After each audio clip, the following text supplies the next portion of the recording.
Drama serial انتخاب کی اگلی قسط میں ہم دیکھیں گے کہ ساشا اپنی ماں سے پھر سے موہنی کی برائیاں کر رہی ہوتی ہے۔ وہ اپنی ماں سے کہتی ہے کہ جب سے یہ موہنی ہمارے خاندان میں آئی ہے ہر کوئی آپس میں لڑ رہا ہے۔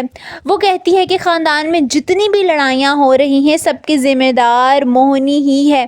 دوسری طرف ہم دیکھیں گے کہ مرزا صاحب اب نیلم پری یعنی اپنی بیوی کی زندگی اور مشکل بناتے اور اس پر شدید سختی کرتے ہوئے کہتے ہیں کہ اب سے تم برقع پہننا شروع کر دو، ویسے بھی عورتوں کو پردہ کرنا چاہیے۔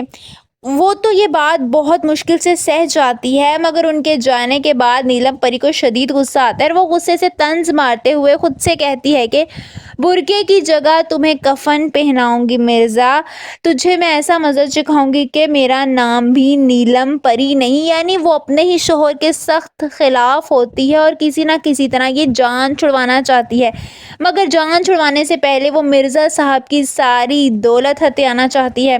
دوسری طرف ہم دیکھیں گے کہ زارون اب موہنی سے بالکل بھی بات نہیں کر رہا ہوتا، وہ اس پر شدید غصہ ہوتا ہے۔ موہنی بہت رو رہی ہوتی ہے جب زارون اسے کہتا ہے کہ تم نے نہ صرف میرے بچے کا خون کیا ہے بلکہ میرے اعتماد کا بھی قتل کیا ہے، جس پر وہ روتے ہوئے زارون سے کہتی ہے کہ پلیز مجھے معاف کر دو، مجھ سے غلطی ہو گئی ہے، میرے ساتھ ایسا نہ کرو۔ مگر وہ اسے دھکا دے کر کمرے سے باہر نکل آتا ہے کیونکہ اب موہنی کی کوئی بھی بات اس پر اثر نہیں کر رہی ہوتی۔ موہنی وہیں کمرے میں روتی ہوئی اکیلی رہ جاتی ہے۔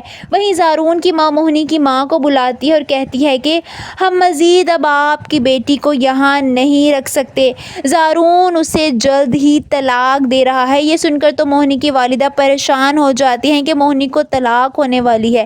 ان کے موہنی کے ساتھ لاکھ اختلافات صحیح مگر وہ کبھی نہیں چاہتی کہ موہنی کو طلاق ہو۔